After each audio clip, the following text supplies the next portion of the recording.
Hi అండి. ఇంట్లో ఉండే ఇంగ్రీడియంట్స్తోనే సింపుల్గా ఎగ్ రోల్ చేద్దామా? దీనికోసం ప్యాన్ మీద చపాతీ వేసుకొని ఆయిల్ అప్లై చేసుకొని రెండు వైపులా కాల్చుకోవాలి.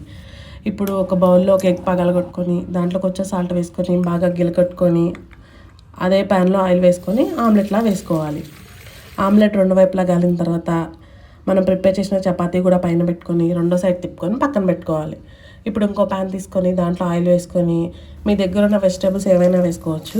నేనైతే క్యారెట్, క్యాప్సికమ్ అలాగే క్యాబేజీ కూడా వేసుకొని మీడియం ఫ్లేమ్ మీద 5 మినిట్స్ కుక్ చేయాలి. అంతకన్నా ఎక్కువ కుక్ చేయాల్సిన అవసరం లేదు. జస్ట్ 5 మినిట్స్ కుక్ అయిన తర్వాత కొంచెం సాల్ట్, కొంచెం పెప్పర్ పౌడర్ కూడా వేసుకొని ఇంకొక 1 మినిట్ కొంచెం రోస్ట్ చేసుకొని దింపేసుకోవాలి.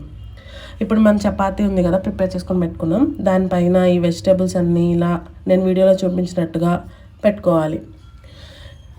వెజిటేబుల్స్ పెట్టుకున్న తర్వాత కొంచెం టమాటా కెచప్ అలాగే మైనీస్ మీ దగ్గర ఉంటే కొంచెం మైనీస్ కూడా వేసుకొని లైట్గా చాట్ మసాలా కూడా వేసుకొని రోల్లా చుట్టేసుకోవడమే. అంతే అండి, చాలా సింపుల్గా ఇంట్లోనే ఈజీగా 5 మినిట్స్లో ప్రిపేర్ చేసుకోవచ్చు ఈ ఎగ్ రోల్. ఇది పిల్లలకి లంచ్ బాక్స్లోకి అలాగే ఈవినింగ్ స్నాక్స్కి కూడా చాలా బాగుంటుంది. ఒకసారి ట్రై చేసి ఎలా ఉందో కామెంట్ చేయండి. Thank you.